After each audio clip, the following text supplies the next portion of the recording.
మానవ ప్రయత్నంగా మనం చేసిన కార్యాలు ఒక్కొక్కసారి సఫలం కావు.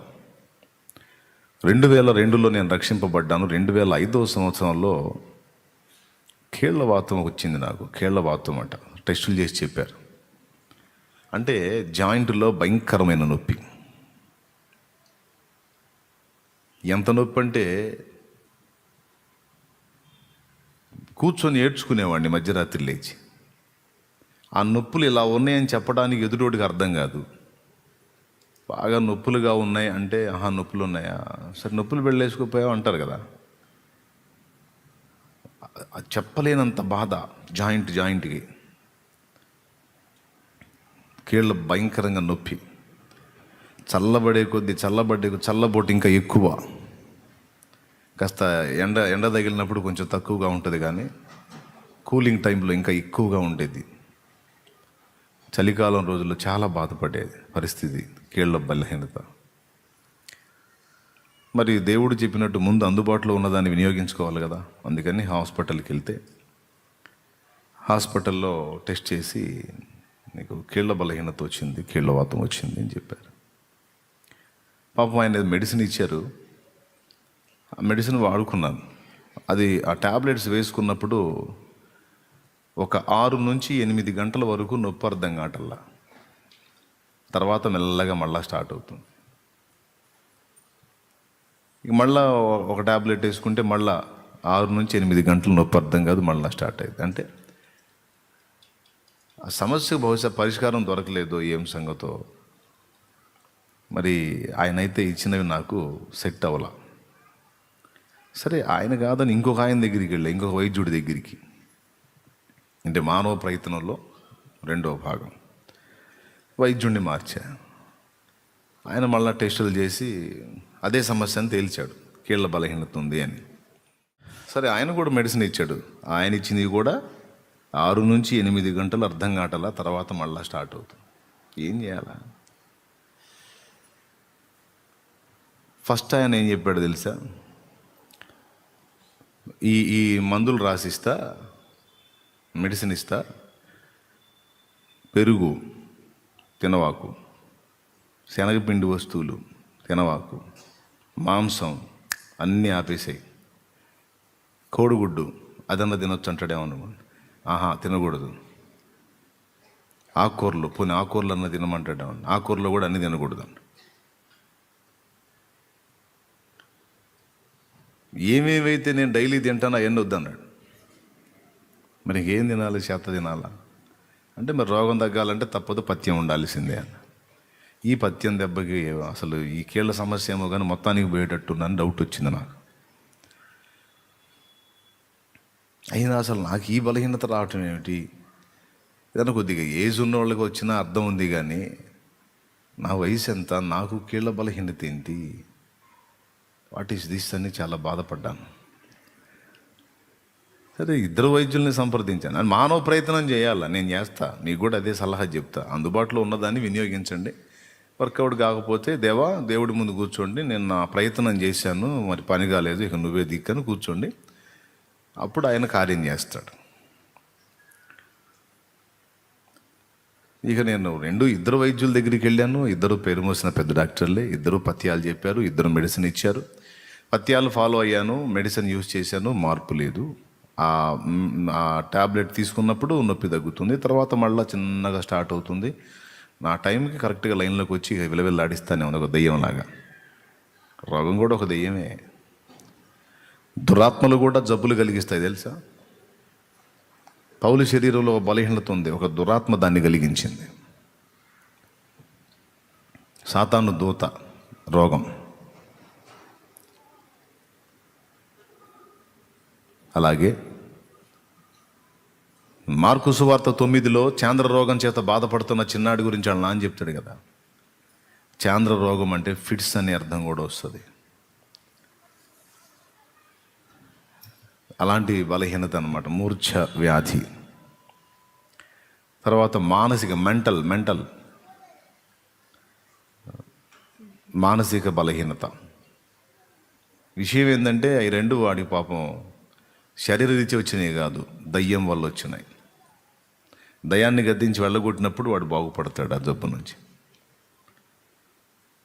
ఇంకొకటికి ఒక దయ్యం పట్టిద్ది, మూగివాడుగా ఉంటాడు, చెవిటివాడుగా ఉంటాడు. అది కూడా చిన్నాడి దగ్గరే మాట్లాడతాడు, అది మూగవైన చెవిటి దయ్యమ్మ అని. కరెక్ట్. ఏం చేయాలి, ఈ బాధ ఎట్లా చేయాలా, ఇక లాభం లేదని అట్లనే పెట్టుకొని మోకాళ్ళు వేసి ఆడవటం మొదలుపెట్టా. రవ్వా మానవ ప్రయత్నం చేశా, నా వల్ల కాల.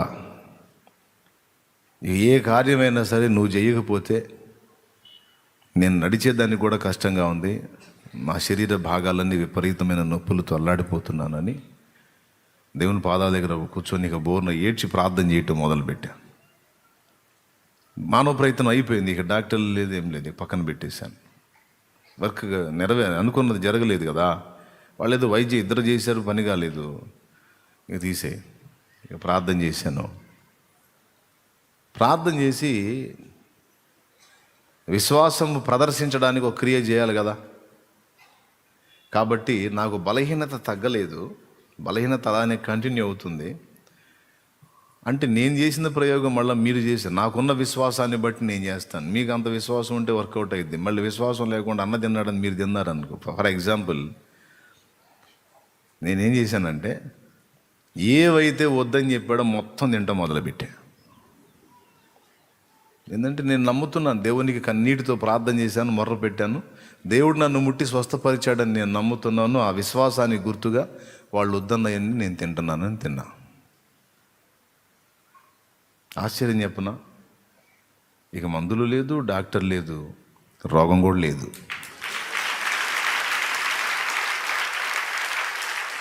నిజం. ఇప్పుడు ఈ మాట నేను చెప్పినందున షుగర్ ఉన్నోళ్ళు, నేను కూడా దేవునికి ప్రార్థన చేశాను, విశ్వాసాన్ని బట్టి తగ్గిందని నమ్ముతుందని ఒక ఇప్పుడు పంచదార పోసుకున్నారు అనుకో, నేను వచ్చి కూటం పెట్టాల్సి వచ్చింది. జాగ్రత్త చూసుకొని. ఎందుకు వస్తుంది బలహీనత? వృద్ధాప్యాన్ని బట్టి వచ్చిందా, ఆహాన్ని బట్టి వచ్చిందా, లేకపోతే శరీర తత్వాన్ని బట్టి వచ్చిందా, దురాత్మ వల్ల వచ్చిందా, లేకపోతే నిన్ను కంట్రోల్ చేయడానికి దేవుడు అనుమతించాడా? ఫస్ట్ దాన్ని వివేచించుకొని దాన్ని బట్టి నువ్వు దేవుణ్ణి అడగాలి. అందుబాటులో ఒక వైద్యం ఉంటే అందిపుచ్చుకో, ఇబ్బంది ఏం లేదు. లేకపోతే నిశ్చయముగా నీవు దేవుని మీద ఆధారపడవచ్చు, ఆయన కృపతో నిన్ను స్వస్థపరుస్తాడు. ఎలుగుబంటి ఎంత క్రూర జంతువు తెలుసా? అంత క్రూర జంతువు, దాని పంజా నా వేళ్ళు అంత ఉంటుంది, ఒక్కొక్క గోరు ఖచ్చితంగా ఎడగొట్టిద్ది, డిప్పడిప్పూడి వచ్చిద్ది, చిన్న మెదడు దగ్గర కొట్టిద్ది ఎలుగుబంటి. అంత క్రూర జంతువు, భయంకరమైంది అది. దాని ఆకారమే దూరంగా ఒళ్ళు గగురు పొడిచే విధంగా ఉంటుంది, దాని గుర్రు గుర్రని కదా. అలాంటి దాన్ని వాడు ఇంత చిన్న దారంతో తిప్పుతూ ఉంటాడు. అంత పెద్ద ఎలుగుబంటి రెండు కాళ్ళ మీద నిలబడితే వాడంత ఉంటుందా ఎలుగుబంటి? అంత ఎలుగుబంటి ఆడు చిన్న దారం, తాడు ఇంత ఉంటుంది అంతే, ఆ దారం దాన్ని వేసి తిప్పుతూ ఉంటాడు. ఏయ్ లే అంటాడు, లేచిద్ది, కూర్చో అంటే కూర్చుంది. ఆశ్చర్యం కదా. ఎలుగుబంటి క్రూరమైంది, భయంకరమైన జంతువు అది. అలాంటిది వాడు లే అంటే లేస్తుంది, కూర్చో అంటే కూర్చో. కారణం ముక్కుకు వేసిన రింగు. ఏంటే దాన్ని ముక్కుకు ఒక రింగ్ వేస్తాడు వాడు, అది గుర్రందనుకో దాన్ని లాగుతాడు, లాగితే దానికి ప్రాణం మింటపోయిద్ది అన్నమాట, అల్లాడిపోయిద్ది. అందుకని అక్కడుంది దాన్ని ఆడి, అదేమన్నా గుర్రందనుకో లాగుతాడు అంటుంది. కొంతమంది మనుషులు కూడా అంతే, మహా టెంపర్లో. ఈ మహా టెంపర్లకు వెతికి పెడతాడు ముళ్ళు. ఎంత పెద్ద మనుషులు కూడా, ఈ టెంపర్ మనుషులు కూడా దేవుడు కొంచెం అది లాగంగానే స్తోత్రమయ్య స్తోత్రమయ్య స్తోత్రం, అది లాగలేదనుకో గుర్రం లెగుస్తారు, అప్పుడు లాగుతాడు. హల్లెలూయా హల్లెలూయా, తండ్రి తండ్రి స్తోత్రం స్తోత్రం. అట్టుండు, దేవునికి స్తోత్రం కలుగునుగా. ఇట్టు కూడా చేస్తాడంటే ఆయన పిల్లలండే దారిలో తెచ్చుకోవడానికి ఏమైనా చేసుకోండి, నువ్వు ఎవరు అడగడానికి? నోరు మూసుకో. వైద్యుడు వద్దన్నవన్నీ నేను తిన్నాను, కార్యం జరిగింది. నాకు అది ఎందు నిమిత్తం వచ్చిందో దేవుడికి తెలుసు, తీసేశాడు దేవుడు.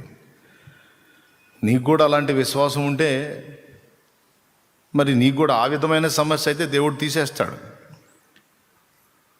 నీ అహాన్ని కంట్రోల్ చేయడానికి ఒక రోగాన్ని నీకు పెడితే, ఇది పోవటానికి నేను విశ్వాసం ఉంచుతాను ప్రభు అంటే, విశ్వాసం ఉంచుదు, తర్వాత ముందు నీలో ఉన్న లోపం దిద్దుకోమంటాడు. అక్కడ నువ్వు మారు మనసు పొంది ఆ తర్వాత విశ్వాసం ఉంచి అప్పుడు పోయిద్ది అది. ఇంకేం చెప్పాల్సిన అవసరం లేదు అనుకుంటాను నేను. మ్యాటర్ క్లియర్గా ఉంది కదా? రైట్.